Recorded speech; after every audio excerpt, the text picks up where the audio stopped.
Hi, this is Political News in 5, and today is February 13th, 2022. I'm Aisha Usuri, and the first thing I want to talk about today is the Electoral Act. The big question is, will President Buhari sign this into law before the 2023 elections or in time for the 2023 elections? He declined to sign the last version because there were provisions in there that made it mandatory for political parties to hold their primaries by direct primaries, which is a form of primaries. You can have direct, you can have indirect. He declined to sign because he didn't want to make direct primaries compulsory. The legislators wanted that in because it was their way of sort of managing the situation where governors have the upper hand with the delegates during the primaries. They've since made the changes. They sent back a new bill, this amended bill, to the president on January 31st, 14 days ago.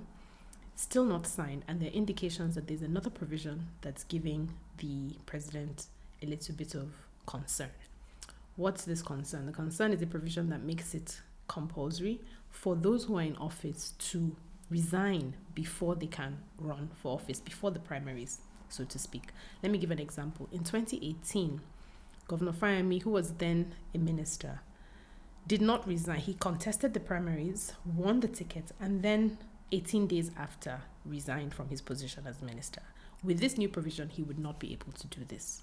Now, Malami, the Attorney General, is known to have political ambitions to be governor of Kebbi State in 2023. It is very unlikely that he's going to advise the president to sign this into law because he will not be a goat voting for Salah. He would actually be saying to himself, I would rather contest the primaries as an Attorney General than as a regular member. Now, we have to ask ourselves, does it give anyone an advantage if they contest the primaries from a position, a public position? I would say yes, for sure, because we know how all-powerful our public offices are. It gives you the ability to mobilize resources. It gives you the ability to promise favor or even to threaten with credibility. Imagine thwarting somebody who's an attorney general, for example, during the primaries, and he's still the attorney general after the primaries. He will definitely deal with you within the party and outside the party. Unfortunately, a Supreme Court decision in 2003 for me created the slippery slope to where we are today, where people seem to see nothing wrong with obviously partisan people being in public office. The argument of the Supreme Court then was that civil servants should be allowed to join political parties because not allowing them to do that infringe on their constitutional rights. That was a huge mistake. And the fact that our MDAs, ministries, departments, and agencies are all filled, especially at board level, with political locusts who only want to eat everything in sight, is an indication that this policy is not working for anyone except a handful of people who can get into those positions. This is the reason why a Rhoda Gumos, for example, a card-carrying APC member, could this week be appointed as a National Commissioner for INEC, overseeing elections that other parties are going to be taking part in while being partisan herself. Despite the protest of all the stakeholders, this has gone through.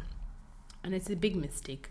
It is small things like this that make voters think that our elections lack integrity and they want no part of it. Speaking of which, that leads us to the second thing on I wanted to talk about today, which is the FCT, local government elections that took place yesterday, marred with very low voter turnout. In fact, there's stories of a few polling units where not a single voter bothered to turn out. Now, it could have been a mix of lack of fuel because of fuel scarcity, which resulted in many polling units not starting on time because, of course, they couldn't be deployed without, cars, fuel, and all that. There was also the fact that the bimodal voter accreditation system, BVAS for short, which is what we're supposed to be using to accredit voters before they vote, was also also giving problems, and we hope that by the Osun-Ekiti elections, we'll be able to iron out these things so that by 2023, this system will be running more smoothly. And the last thing that I think might have also dampened people if they heard about it was that there's some people who had PVCs but still couldn't vote. This is particularly disconcerting because a lot of energy is going on right now to getting many Nigerians mobilized to get their PVCs ahead of 2023. Why would people go through what is really a quite stressful process if they're not going to be able to vote? INEC really needs to address this immediately, and so do all the stakeholders, civil society, and the political parties. And third, we have the APC convention coming up. I've been tracking. It's 13 days away.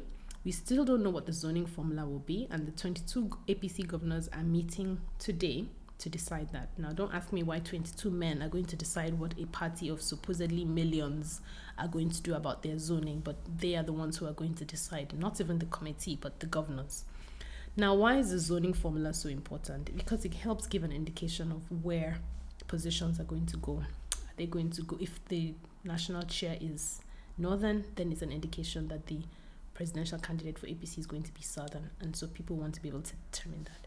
It also allows them to exclude other people from different positions. So, for example, if you zone the national chairmanship to the North Central, you are disqualifying those from the Northwest or the Northeast and vice and things like that. So let's see what happens. We will be watching. I will keep you posted. Join me next week and I'll let you know the latest. Until then, stay well.